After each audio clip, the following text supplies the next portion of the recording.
Hello दोस्तों, क्या हाल चाल है आप लोगों के। आई होप सब बढ़िया कर रहे हो। भाई हम आज करने वाले हैं जो ये नीट का रिजल्ट आया उसके जो इर्द गिर्द स्कैम चल रहा है। सो बेसिकली स्कैम के बारे में तो आपको पता ही होगा कि बच्चों ने नीट का एग्ज़ाम दिया और उसी के साथ जैसे ही वो एग्ज़ाम होने वाला था तभी काफ़ी जगह से उड़ीसा से, गुजरात से, यूपी के कुछ और बिहार के कुछ इलाकों से न्यूज़ ऐसी खबर आने लगी थी कि भाई पेपर वगैरह लीक हो रहा है। लोग व्हाट्सएप पे शेयर कर रहे थे, कोई कहीं शेयर कर रहा था।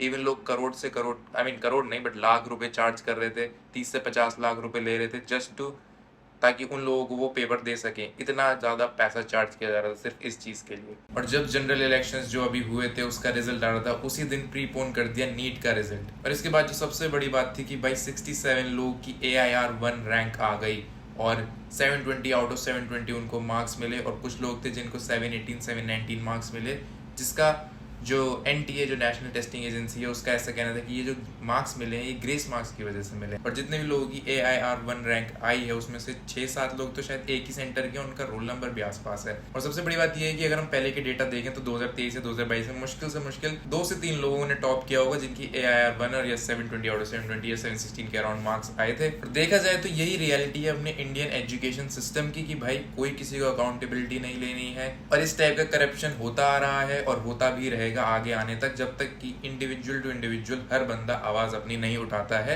और ये जो चीजें होती हैं उनको क्वेश्चन नहीं करता है। अब ये जो भोले भाले स्टूडेंट्स हैं जो इतने 1 साल 2 साल 3 साल ना जाने कितने कितने साल अपने लगा देते हैं, उनमें से एक मैं भी रह चुका हूँ जिसने अपने 2 साल लगाए थे। खैर मैंने तो अपनी विल से लगाए थे बट मुझे रियलाइज हुआ कि मुझे ये चीज़ नहीं करनी है, तो फिर I just move on. But बहुत सारे लोग ऐसे होते हैं जो इस फेज से मूव ऑन नहीं कर पाते हैं। लेकिन सवाल यहाँ पे ये आ जाता है कि इतने जो टॉपर्स हैं क्या इन्होंने एक्चुअल में टॉप किया है, क्योंकि पेपर तो ऑलरेडी लीक हो ही चुका था और उसके बाद ये जो ग्रेस मार्क्स दिए गए हैं, टाइम कम बचा उसके मार्क्स दिए गए हैं। पहली बात तो सबसे पहले टाइम क्यों कम दिया गया? अगर टाइम उनको कम मिला है तो अगर उसकी भरपाई करनी है तो आप एक्स्ट्रा टाइम दो। उसका कोई पॉइंट नहीं बनता है कि आपने ग्रेस मार्क्स दे दिए, और ग्रेस मार्क्स भी ऐसे कि भाई मतलब 67 लोग स्टॉप कर गए। ऐसा तो किसी भी आज तक इतिहास में मुझे नहीं लगता किसी भी कॉम्पिटिटिव एग्जाम में ऐसा हुआ होगा। और ये जो स्कैम है इसकी वजह से जो इनोसेंट बच्चे जिन्होंने मेहनत से 1-2 साल तैयारी करी होगी उनका कितना घाटा होता है, उनको रीटेस्ट देना पड़ेगा। आई थिंक बात ऐसी आ रही है कि जितने भी ये जिन्होंने भी टॉप किया उनको शायद रीटेस्ट देना पड़े, उनके ग्रेस मार्क्स भी छीन लिए जाएंगे।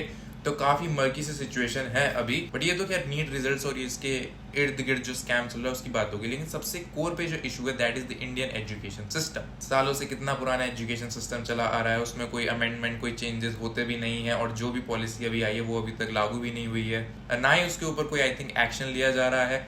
और अभी मैंने देखा कि भाई जो एजुकेशन मिनिस्टर है हमारे, उनके आप ट्वीट्स देख लो जाके, उनका ट्विटर पेज देख लो, भाई वो एजुकेशन मिनिस्टर का बीजेपी के प्रवक्ता ज्यादा लगते जिनका काम सिर्फ बेसिकली बीजेपी का हल्ला गाना है। और जो मेन मुद्दा है एजुकेशन मिनिस्टर एजुकेशन पे क्या फोकस कर रहे हैं, क्या मतलब आप उनके पिछले ट्वीट्स देखो, कोई भी एजुकेशन रिलेटेड मुझे लगता है कोई है ही नहीं। तो ये तो हाल हमारे खुद के एजुकेशन मिनिस्टर हैं जिनके ऊपर इतनी बड़ी रिस्पॉन्सिबिलिटी दी है इंडियन एजुकेशन को लेकर। तो जब तक ये लोग सेल्फ अवेयर नहीं होंगे, जब तक ये लोग ग्राउंड लेवल पे काम करना शुरू नहीं करेंगे, और ये जो कॉम्पिटिटिव एग्जाम्स और बाकी जितने भी एग्जाम्स होते हैं उनको लेकर ही पेपर लीक, स्कैम, करप्शन की जो समस्या है वो सॉल्व हो पाई। और कितने लोग तो ऐसे थे जिनकी आप OMR शीट टैली करो और वो जो अपना रिजल्ट जितने भी नंबर उनके आए वो अपना बताते हैं, और ऊपर से और अलग से जो एक्चुअल उनका रिजल्ट आया उसमें जमीन आसमान का फर्क है। मतलब इस लेवल पे ये स्कैम चल रहा है।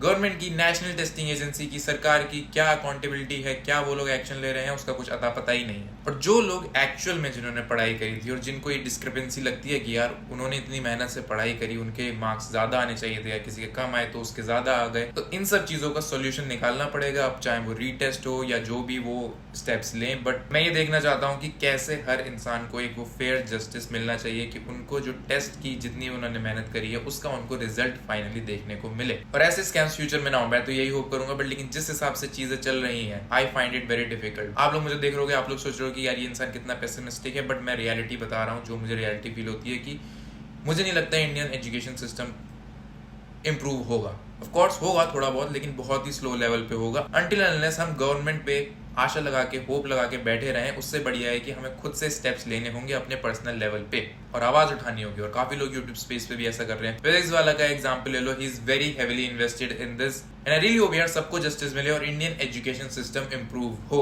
एज एन इंडियन मेरी तो यही इच्छा है, बट रियलिटी मुझे ग्रिम लगती है and that is my onion and that is my onion वाह and that is my honest opinion on this matter. आप लोग क्या सोचते हो? Do let me know in the comment section. और इंडियन एजुकेशन सिस्टम को लेकर क्या विचार है, क्योंकि पर्सनली मैं कहूँ तो मेरा तो बहुत खराब एक्सपीरियंस रहा होगा और काफी सारे ऐसे लोग होंगे जिनका भी काफी ज्यादा खराब एक्सपीरियंस रहा होगा।